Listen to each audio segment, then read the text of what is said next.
स्वागत करता हूं मैं आप सभी का V24 तास के एक विशेष पहल जिसका नाम है नाट्य संवाद। हम यहां मुलाकात करेंगे नागपुर के वरिष्ठ रंगकर्मियों से एवं युवा रंगकर्मियों से। तो आज हमारे साथ नाट्य संवाद में रहे नागपुर के वरिष्ठ रंगकर्मी एवं नाट्य दिग्दर्शक श्री महेश रायपुरकर जी। रायपुरकर जी, आपका बहुत बहुत स्वागत है। नमस्कार। महेश जी, हमें बताइए आपके रंगकर्म की शुरुआत कब, कैसे और कहाँ से शुरू हुई?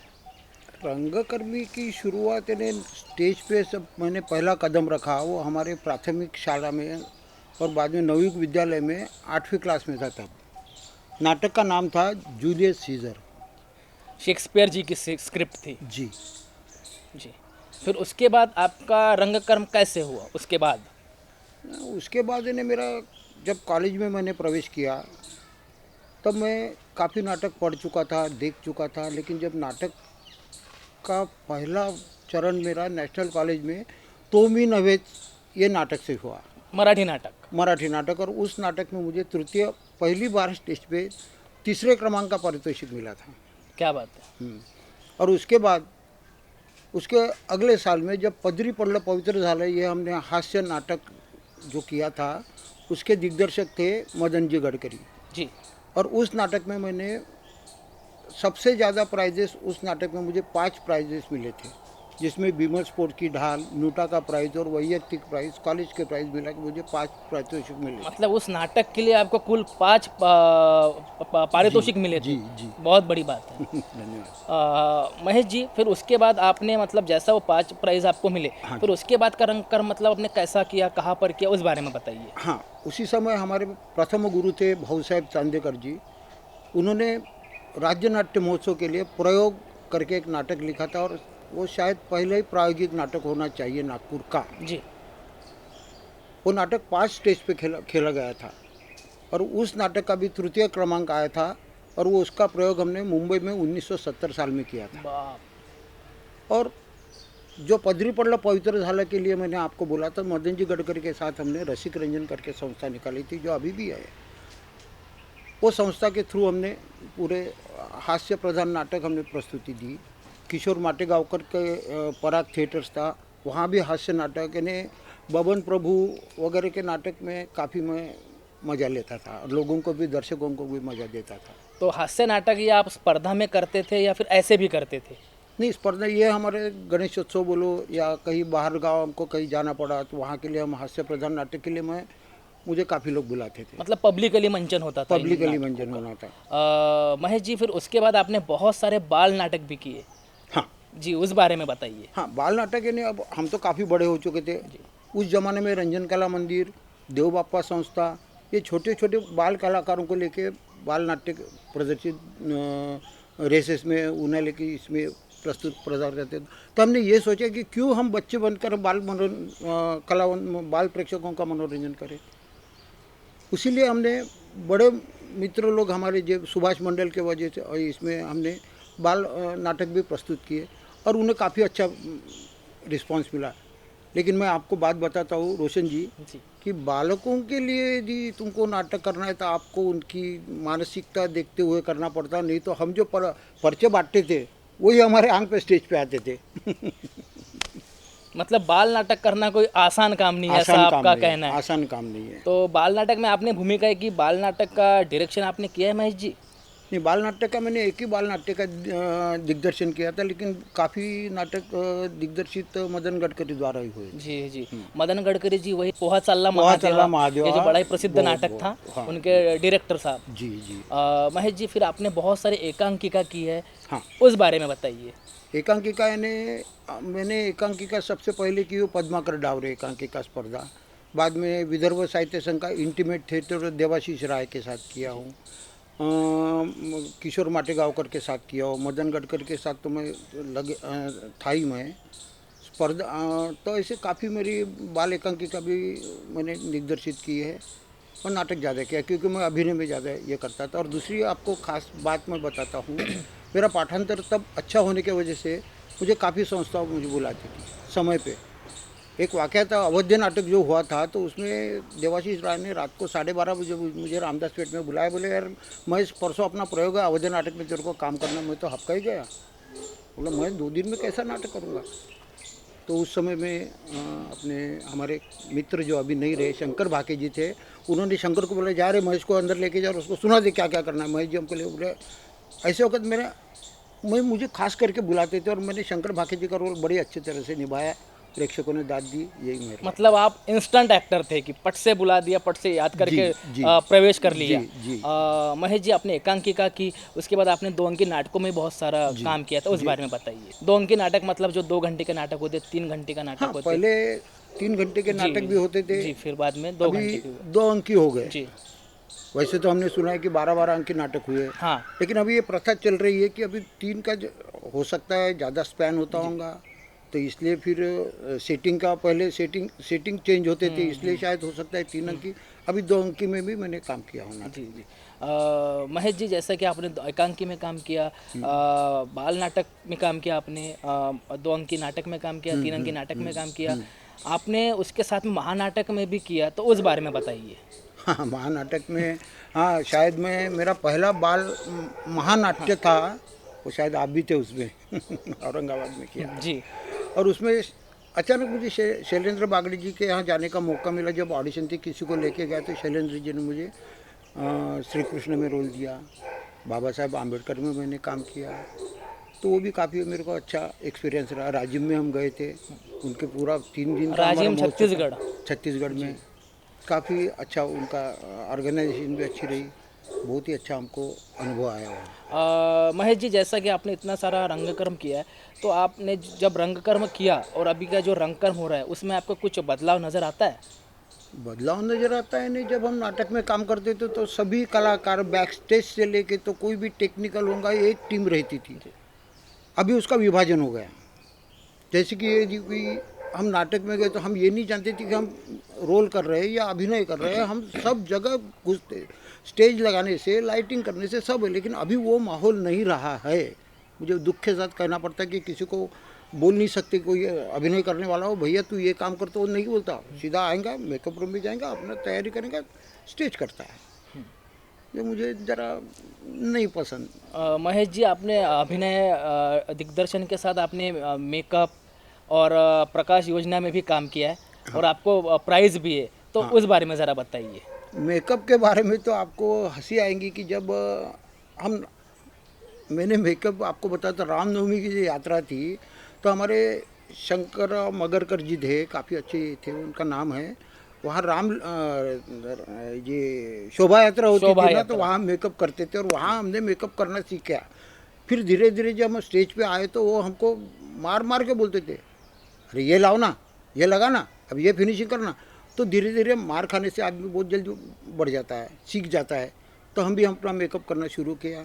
सपन जी मित्रा बहुत अच्छे लाइटमैन है, नागपुर के थे अभी बेचारे, उनका लड़का अभी कर रहा है मिथुन।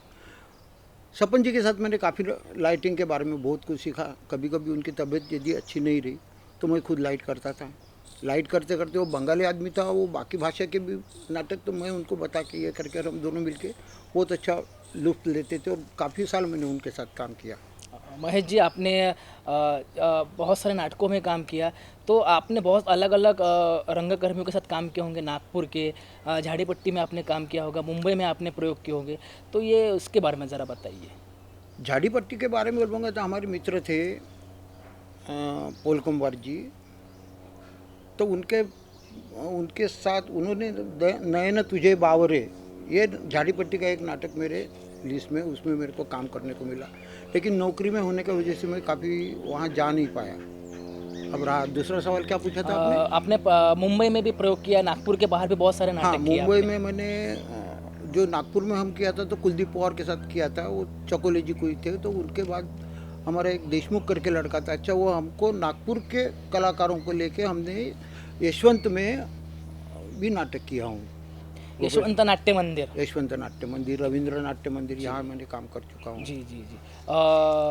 महेश जी, जैसा कि अभी इतने सारे आपने नाटक किया, उसके बाद आपने कैमरा में भी बहुत सारा काम किया है मतलब जैसे कि शॉर्ट फिल्म्स कहिए, वेब सीरीज़ कहिए, सीरियल्स कैमरा के बारे में सबसे पहले मैं सह्याद्री वाहिनी के एडिक्ट डे के दिन हमने ब्राउन शुगर पे एक ये किया था, बळवंतराव लामकणे ने लिखा हुआ, आणि गाव जागा झाला। इसके दिग्दर्शक थे प्रकाश पात्रिकर जी, और मैं सावनेर के पास गया तो वो मुझे पहला ये मिला था हमको, और वो काफ़ी सालों तक वो एडिट दिन के दिन हमारा नाटक हमारा ये जो एपिसोड है ना वो दिखाते थे दूरदर्शन पर। हाँ दूरदर्शन पे। अभी नरेंद्र जी शिंदे ने हमें धुरंधर में मुझे मौका दिला, वहाँ भी मेरा जो प्रवास था वहाँ का वो बहुत अच्छा रहा। 2 एपिसोड में मैंने काम किया। अच्छा, आपने शॉर्ट फिल्म्स भी की है हाँ और शॉर्ट, आपने वीडियोस भी की है। हाँ वीडियो की है। ये अपने पुलिस विभाग के लिए, फॉरेस्ट डिपार्टमेंट के लिए मैंने ऐड किए। अभी राजकीय इसमें अभी संजय गांधी निराधार में राजकारण के स्टूडियो उनके थ्रू मैंने और एक शॉर्ट फिल्म की है, वो मेरे पास अभी भी संग्रहित है। ठीक। ऐसा मेरा शॉर्ट फिल्म का इसका, और अभी फेस्टिवल के लिए भी हमने किया है, ऐड फिल्म भी की है। वो मेरा अभी प्रवास अभी तक यहाँ शुरू है और अभी जारी रहेगा, ऐसी प्रार्थना है। और आपने वेब सीरीज़ में भी काम किया है। हाँ वो भी एक अच्छा ही वाकया हुआ। रात को 11:30 बजे हमारे एक मित्र है, उनके लड़के का फ़ोन आया कि बोले काका तेरे को ये काम करना है, तू देख ले। मैंने क्या है भाई? नहीं बोले छोटा सा रोल है, एक आर्टिस्ट आ नहीं रहा बॉम्बे से, तो मैं वहाँ गया तो वेब सीरीज़ में वो काम किया है। वो वेलकम करके सोनी लिव पे शायद वो जी, आया OTT है वो। प्लेटफॉर्म पर। OTT वेब सीरीज जो रहती है OTT प्लेटफॉर्म पर। ये आपको जी, मालूम, जी, अब जी। हमारी उम्र हो चुकी है, करो करो करो, नहीं तो चलो। जी, सही कहा। लेकिन अच्छा काम हुआ करके उसकी भी प्रशंसा हुई। ये छोटा ही रोल था। महेश जी, आपने फिल्म में भी काम किया, उस बारे में ज़रा बताइए। वही वाक़या है, संजीव जी हमारे मित्र है काफ़ी, जो पोहा चाल्ला महादेवा में काम करते थे। उनका ही राजाराम लाइब्रेरी में मेरे को बुलावा आया, बोले महेश काका आपको ये क्या नाम, बोला भाई मैं 2-3 सीन दूंगा।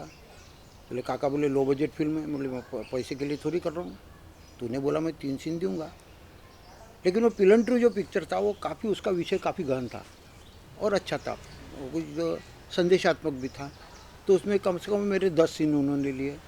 और अब मुझे बोलने में ऐसा लगता है कि थिएटर के बाहर लोग आएंगे, मुझे एक ही डायलॉग था, रोशन जी काय करता है, मी का म्हणतो मी, यही लोग बोलते हुए बाहर आते थे। यही मेरा श्रेय है कि मैंने अच्छा काम किया होगा।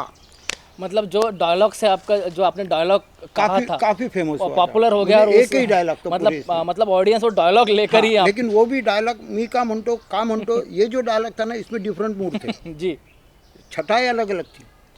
तो वो अभ्यास करके मेरे को प्रस्तुति करनी पड़ी। विविधता थी उस संवाद की। विभिन्नता थी। महेश जी, जैसा कि पिछले 9 महीने से हम देख रहे हैं कि ये कोरोना काल चल रहा है, और ये कोरोना काल में कलाकारों को मतलब जैसा कि बहुत ही समस्या का सामना करना पड़ा है। जी। नाटक बंद है, शूटिंग बंद थी, जी, जी। बहुत से प्रस्तुतियां नहीं हो रही थी, बहुत से कलाकार जिनका पेट इस माध्यम पर था, उनकी उनको बहुत परेशानी का सामना करना पड़ा है। जी। उस बारे में आपका क्या कहना है महेश जी?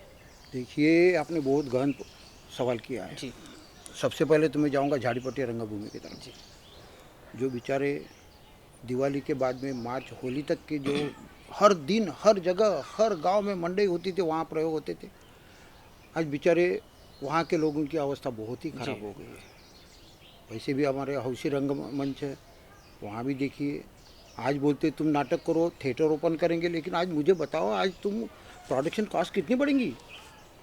और ये लोग इसके ऊपर जो जिनका ये है कि भाई आज उनको जो काम मिलते थे, जो प्रोफेशनल बोलो हाउसी बोलो, वो घर बैठ बैठ के परेशान हो गए। लेकिन अभी सुना हूँ कि धीरे धीरे कुछ नागपुर के ग्रुप कुछ प्रस्तुतियाँ करने की इसमें, लेकिन उनमें बहुत सावधानी बरतनी पड़ेगी। कोरोना की अभी सेकंड ये फेज़ आ रहा बोलते, ये कल परसों की बात है या आज की बात है, कोई इंग्लैंड से या कहाँ से आया भगवान जाने। तो उनको बहुत ही सावधानी से करना पड़ेगा, सैनिटाइज करो, सोशल डिस्टेंसिंग रखो, ये सब कुछ करके उनको प्रयोग करने की ज़रूरत है।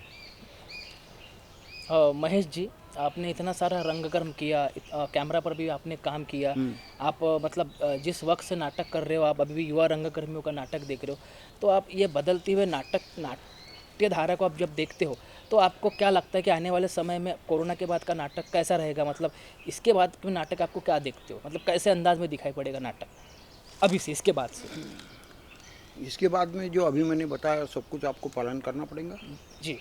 और जैसा है जहाँ रास्ता बंद दिखता है ना, वहाँ बाजू से भी रास्ता अपन निकाल सकते हैं जी।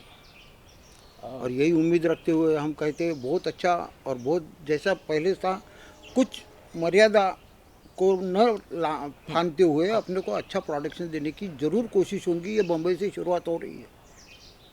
अभी ये कौन अभी एक मुंबई में नाटक हुआ। मुंबई में नाटक अभी आज या कल हुआ है, जी। यशवंत में कहीं तो हाँ, हुआ जी, है। जी, जी। हाँ, नाम भूल गया मैं, लेकिन बहुत अच्छी प्रस्तुति इशारों दे रहे- इशारों में ऐसा कुछ इशारों हिंदी में नाटक था। हिंदी नाटक जी। है, और वो पहला ही प्रयोग हाउसफुल जा रहा है।